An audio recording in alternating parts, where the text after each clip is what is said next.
Hey beautiful people, my name is Kristen. Thank you for stopping by my channel. I have a book review specifically today for what I am calling my favorite book read so far in 2022.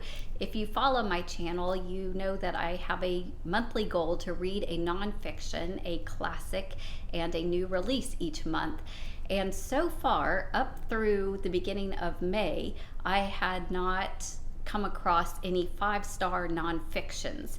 And then starting in May into June, I have now read 3 books of nonfiction that I think are absolutely 5-star, worth talking about, and I honestly kind of think they each deserve their own video. So I am going to begin today with the number one most profound and book that has really gotten me thinking a lot. It really had me go down a rabbit hole of doing independent research, which is always a good sign of a nonfiction in particular, in my humble opinion, and that is Isha Sesay's Beneath the Tamarind Tree. I did talk about this a little bit in my May wrap-up review, which I will link down below, but I'm going to go a little more in depth. It is going to be spoiler-free in the sense that this book tells the stories of the kidnapping of 279 girls in Nigeria by a militant group, the Boko Haram, and in the city of Chibok. This was back in 2014. So I am going to talk in this video about that instance, about things that I have researched since then, about Isha's kind of life and following her and some of that, but I am spoiler free in the sense that this follows 4 specific girls that were taken that evening, and I am not going to give you any of those details. They are moving, profound, thought-provoking, harrowing, just beautiful. 4 different stories, 4 different perspectives of things that went on with this situation, as well as there are 2 or 3 chapters interspersed because Isha was actually born in Sierra Leone in West Africa near Nigeria and grew up being allowed to be educated and to make a life for herself after her mother fought diligently for that education. And so she has a super strong voice that is educated but yet steeped in the roots of this story, about the heartfeltness of it, connecting with them. She got to meet the girls, interview them. This has been her story from the very beginning, and her perspective of the political scene, right? Being African born, yet having lived in the States and working for CNN as a reporter. So just a beautiful, beautiful, thought-provoking. I did get this on audio, which was narrated by the author herself, which I always find extremely powerful when the author is the narrator, and a well-spoken one anyway. And then I loved it so much that halfway through I knew that this was going to be a favorite book and I needed a physical copy as well, and so I ordered it. This is a used library copy that I got pretty inexpensively, so sorry for the glare, but I'm particularly fond of it. So this story was just gripping. I had heard of the Bring Back Our Girls because it had been very popularized back in that time by a lot of celebrities. You had even Michelle Obama, you had a lot of the singers, Beyonce, and they were lifting this up and basically trying to promote the government to get involved to help bring back these kidnapped girls. And there were 2 major movements that actually brought them back. The first was 21 girls being rescued, and that is in the book. And then later there were another 82, but there were still over 100 girls that to this day have not technically been brought back.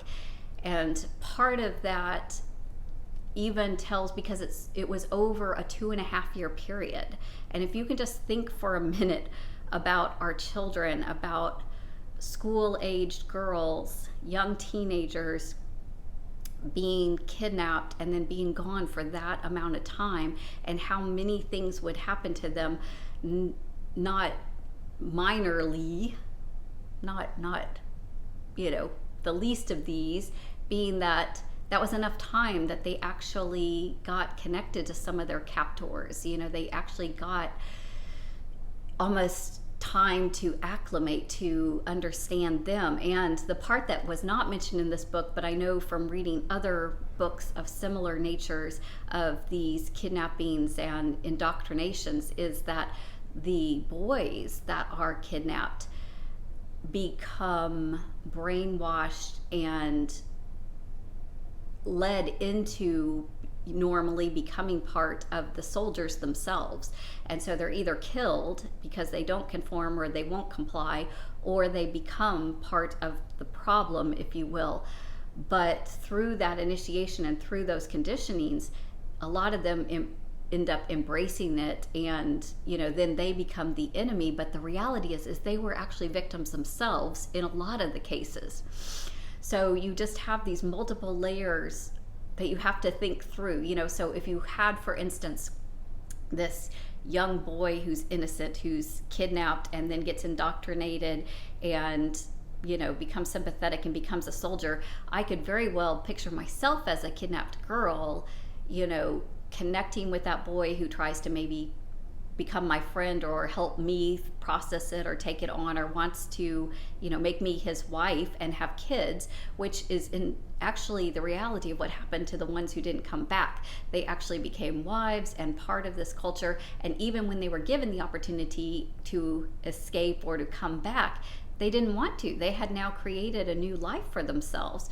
And I totally understand that, and yet there's that deep human tragedy in that.